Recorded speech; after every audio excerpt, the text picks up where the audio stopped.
Class 12 Commerce.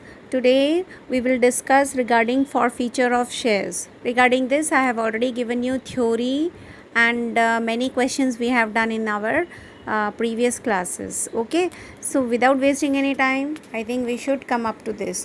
See, I have taken one example.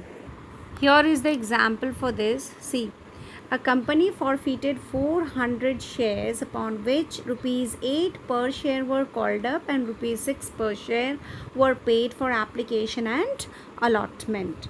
The first call of rupees 2 per share was not paid.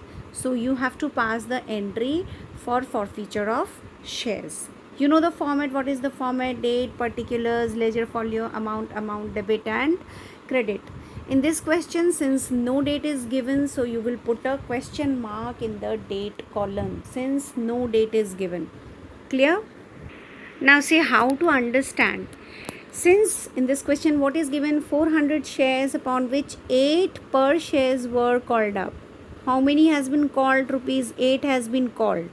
So always remember that whatever has been called up will appear in the share capital account. In this question, nothing is mentioned that the shares are equity share or preference share, but we will take it as equity share only, right? If you will not write equity, then also it is correct, but it's better to write equity. Clear? So this 400 multiplied by 8 here, see, this thing is not required to write it. This is just for your understanding. I have done just to make you clear. So which has been called up is 400 multiplied by 8, that is 400 into 8 becomes 3200. This 3200 will be debited by equity share capital account. Clear?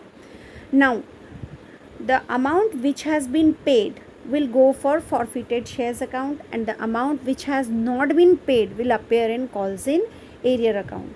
Since how much has been called up? 8 has been called up and rupees 6 per share were paid for application and allotment. So which has been paid is 6. So 400 multiplied by 6 will appear in shares forfeited account. See, to forfeited shares account, 400 multiplied by 6. This will appear here. It will go to the credit side. 400 multiplied by 6 shares forfeited account. Okay. Next is calls in arrear, which has not been paid. The first call has not been paid, and the money which is not paid transfers to calls in arrear account, right? So first call has not been paid, which is of rupees 2. So 400 multiplied by 2. Here it is 400 multiplied by 2. This 400 multiplied by 2 will appear to calls in arrear account on the credit side. See here. So you will add these two. 2400 plus 800 becomes 3200.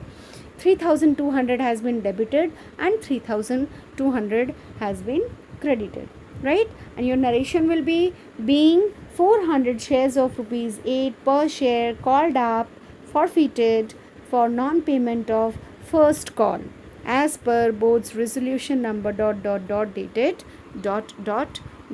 See, this is your entry. Okay. Now the important thing is, I have already told you regarding forfeiture of shares, but the question comes, what is forfeiture of shares?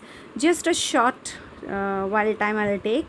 Forfeiture of shares means the shareholders who are not able to pay any of the shares, those shares are not benefited for the company. So what do company do? The company, what they are doing, they are cancelling those shares. So such cancellation is known as forfeiture of shares. Now see this once again, equity share capital account debit to calls in arrears account to forfeited shares account. This will be your entry. Clear? Thank you.